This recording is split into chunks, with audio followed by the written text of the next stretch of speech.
उसमें से जो मिडिल टर्म होगी वो एक्चुअली उसकी अरिथमेटिक मीन होगी। In general, we can say that an is the arithmetic mean between an minus 1 and an plus 1। ठीक है, जैसे मैंने आपको बताया अभी a16, a17, a18, अगर आप एक 3 कंसेक्टिव टर्म्स ले रहे हैं तो उसमें से जो a17 होगी वो इन दो टर्म्स की अरिथमेटिक मीन होगी। तो a17 को आप इसको लिख सकते हैं, अगर आप यहाँ पे n is equal to 17 put कर रहे हैं तो a16 को आप लिखेंगे an-1 और a18 को लिखेंगे an+1। तो इस तरह यहाँ पे आपको जनरल फॉर्म बताई गई है कि an जो है एक अरिथमेटिक मीन कहलाएगी between two numbers an-1 and an+1 in arithmetic progression. Sequence का जो है अरिथमेटिक प्रोग्रेशन होना ज़रूरी है। अरिथमेटिक प्रोग्रेशन का क्या मतलब है, किसी भी दो कंसेक्टिव टर्म्स का जो डिफरेंस है वो सेम होना चाहिए, अदरवाइज़ आपकी जो सीक्वेंस है वो अरिथमेटिक प्रोग्रेशन नहीं होगी। अगर वो सीक्वेंस अरिथमेटिक प्रोग्रेशन नहीं है तो वो ज़रूरी नहीं है किसी भी तीन कंसेक्टिव टर्म्स का जो मिडल टर्म है वो उस अरिथमेटिक मीन को रिप्रेजेंट करे। तो यहाँ पे आपको एक एग्जांपल बताई गई है, for example find 3 consecutive arithmetic means between 2 and 3 into 2 square root.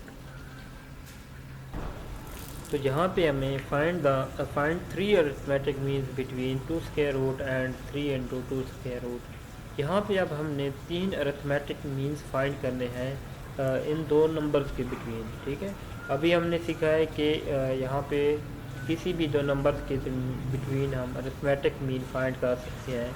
अब यहाँ पे आपसे ये पूछा गया है कि इन दो नंबर्स के बिटवीन आप 3 अरिथमेटिक मीन्स फाइंड करें। इट मीन्स दैट आपने फाइंड करना है a1, a2, a3। अब यहाँ पे सपोज कर रहे हैं let a1, a2, a3 be 3 arithmetic means between these two numbers 2 square root and 3 into 2 square root। Then अब अगर यहाँ से आप देखें तो इसके बिटवीन आपने अरिथमेटिक मीन फाइंड करने हैं 3 अरिथमेटिक मीन्स। तो इट मीन्स दैट आपने इन 3 अरिथमेटिक मीन्स को इन दो नंबर्स के बिटवीन में लिखना है। तो यहाँ पे आप लिखेंगे 2 स्क्वायर रूट और जो सेकंड टर्म होगी इसकी a1, a2, a3 और जो फर्स्ट टर्म है 3 into 2 square root are in AP।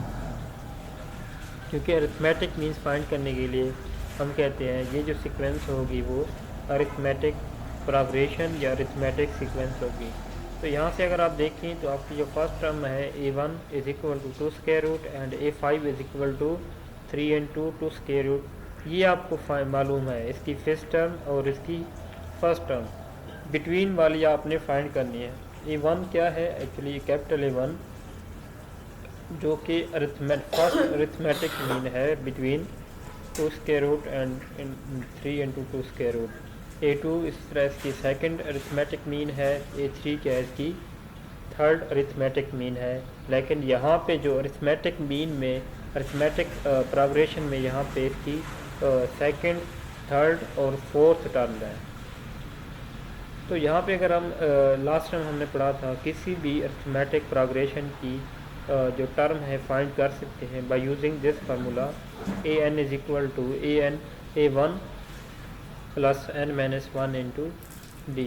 For example अगर यहाँ पे आपने n is equal to 5 put करना है, किसी भी अरिथमेटिक प्रोग्रेशन की फर्स्ट टर्म फाइंड करनी है, तो यहाँ पे आप 5 पुट करेंगे a5 is equal to a1 plus 5-1 into d। It means that a5 is equal to a1 plus 4d। अब आपको a5 भी गिवन है और a1 भी गिवन है, आप यहाँ पे इसकी वैल्यूज़ पुट करेंगे। पुट करने के बाद आपके पास यहाँ से d की वैल्यू आ जाएगी। d इज़ इक्वल टू, आप इसको सिंप्लीफाई करने के बाद एज अ रिज़ल्ट आपको 1/2 स्क्वायर रूट मिलेगा। अब ये आपके पास d है। आपने फाइंड क्या करना है, आपने फाइंड करना है capital A1, capital A2, capital A3। तो कैपिटल A1 जो है आप इस फार्मूले से फाइंड करेंगे। एक्चुअली कैपिटल A1 जो है आप फाइंड कर सकते हैं, कैपिटल A1 होता है A1 प्लस D। ठीक है। अगर आप स्मॉल a1 फाइंड कर रहे हैं, यहाँ पे अगर आपने फाइंड करना है, यहाँ पे अगर जैसे आपने यहाँ पे पुट किया n इज इक्वल टू 5, तो ये आ जाता है a5 is equal to a1 plus 4d। यहाँ पे एक जो वैल्यू है यहाँ पे कम हो जाती है। तो अगर यहाँ पे आपने कैपिटल ए एन फाइंड करना हो, ठीक है, कैपिटल ए एन कोई भी फर्स्ट सेकंड या थर्ड, तो यहाँ पे इसका जो जनरल फार्मूला है वो होगा capital A N is equal to a1 plus N D. ठीक है, यहाँ पे अगर यहाँ पे आपका 1 है तो यहाँ पे भी क्या होगा, 1 होगा। यहाँ पे 2 है तो यहाँ पे भी क्या होगा, a1 प्लस 2d। यहाँ पे कैपिटल A3 होगा तो यहाँ पे भी क्या होगा, a1 प्लस 3d। तो कैपिटल A1 फाइंड करने के लिए आपने यहाँ पे अगर A2 है तो यहाँ पे d के साथ जो मल्टीप्लाई होना है 2 होगा। लेकिन अगर आप स्मॉल a1 a2 फाइंड करना चाहते हैं तो उस सूरत में यहाँ पे आपका जो n-1 आपको करना पड़ता है। तो capital A1 is equal to a1 plus D. यहाँ पे आप एक a1 की वैल्यू पुट करें और d आपने अभी फाइंड किया है, ये पुट करने के बाद आपकी जो रिज़ल्ट वैल्यू है वो क्या आ रही है, 3/2 स्क्वायर रूट। अब यहाँ पे हमने सेकंड जो अरिथमेटिक मीन फाइंड करना है, a2 इज इक्वल टू, इसको आप लिख सकते हैं इस तरह भी लिख सकते हैं कैपिटल a1 प्लस डी, या आप इसको अगर यहाँ पे आप a1 की जो वैल्यू है पीछे से आप पुट करें, a1 किसके इक्वल है, a1 is equal to a1 plus D. तो यहाँ पे जब आप पुट करेंगे तो ये आ जाएगा a1 प्लस 2d। ठीक है, तो इस वजह से मैंने आपको कहा है कि आप ज़रूरी नहीं है आप इसकी पीछे वाली वैल्यू पुट करें, आप इसको डायरेक्टली भी लिख सकते हैं, capital A N is equal to a1 plus N D. ठीक है, अब ये फार्मूला यूज़ कर लें तो जस्ट इसमें आपको a1 तो आपको गिवन है और d भी आपको गिवन है, जस्ट आपको n की वैल्यू पुट करनी पड़ेगी। ठीक है, तो इस तरह आप कैपिटल A2 फाइंड करेंगे। सिमिलरली आपने A3 फाइंड करना है तो आप जो A2 की वैल्यू आप फाइंड कर चुके हैं यहाँ पे भी पुट कर सकते हैं, या आप A3 is equal to small a1 plus 3d यहाँ पे पुट करेंगे तो उस केस में भी आप इसकी वैल्यू फाइंड कर सकते हैं। तो यहाँ पे लिखा हुआ है therefore 3/2 square root 2 into 2 square root 5/2 square root और 3 अरिथमेटिक मीन्स बिटवीन 2 नंबर्स। ठीक है, अगर आपसे एक अरिथमेटिक मीन पूछा जाएगा तो आपने इस तरह फाइंड करना है, ये जो आपको गिवन है। ठीक है, ए और बी कोई भी आपको इस तरह के नंबर की गिवन होंगे, आपने इन दो नंबर्स के बिटवीन एक अरिथमेटिक मीन फाइंड करना है। तो आप क्या करेंगे, a plus B divided by 2।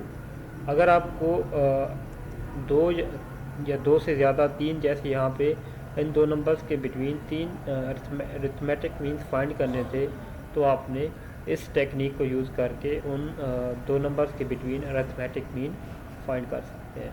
ठीक है, ये बहुत ही सिंपल है, जस्ट आपको प्रैक्टिस की ज़रूरत है और इंशाल्लाह आप एक बार इसको प्रैक्टिस करेंगे तो आपसे हो जाएगा। अरिथमेटिक प्रोग्रेशन होता है कि किसी भी दो सीक्वेंस के दो कंसेक्टिव सीक्वेंस का जो डिफरेंस है वो सेम होगा, ये आपने याद रखना है। Arithmetic progression, progression mean sequence है, उस सीक्वेंस को हम अरिथमेटिक प्रोग्रेशन कहेंगे अगर उनका किसी भी दो कंसेक्टिव टर्म्स का जो डिफरेंस है वो सेम हो।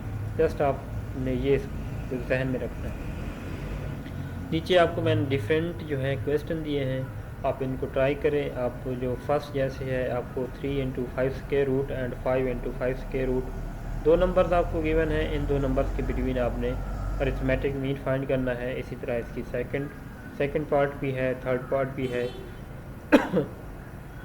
और इसी तरह बाकी भी पार्ट्स हैं, इनको आप अटैम्प्ट करें तो इंशाल्लाह अगर आपको कोई डिफ़िकल्टी होती है तो आप मुझसे पूछ सकते हैं।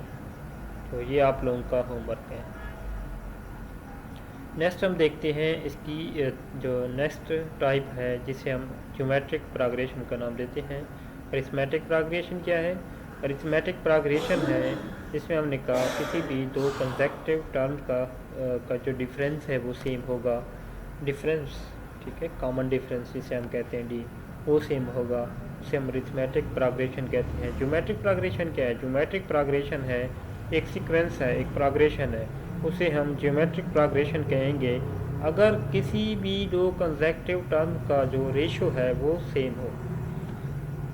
यहाँ पे हम रेशो की बात करते हैं, वहाँ पे हम डिफरेंस की बात करते हैं। तो इस रेशो को हम यहाँ पे आर से डिनोट करते हैं, तो यहाँ पे इसकी डेफिनेशन भी आप देख सकते हैं। Sequence A N is geometric sequence और geometric progression if A N over an minus 1 is same non-zero number for all n belongs to set of natural number and n greater than 1.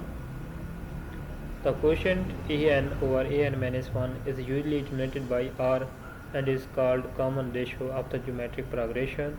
It is clear that r is the ratio of any term of the geometric progression to its procedure. The common ratio r is equal to an over an minus 1 is defined only if an minus 1 is not equal to 0. No term of the geometric sequence is 0. ठीक है, यानी कि उसकी कोई भी term जो है वो ज़ीरो ना हो, क्योंकि अगर आपके पास कोई भी टर्म एक ज़ीरो होगी तो आप जब उसको कंसीडर करेंगे, कोई भी दो ऐसी टर्म्स कंसीडर कर रहे हैं जिसमें से एक ज़ीरो है, तो आपके पास या तो आर जो है वो ज़ीरो हो जाएगा या आर आपका अनडिफाइंड हो जाएगा। ठीक है।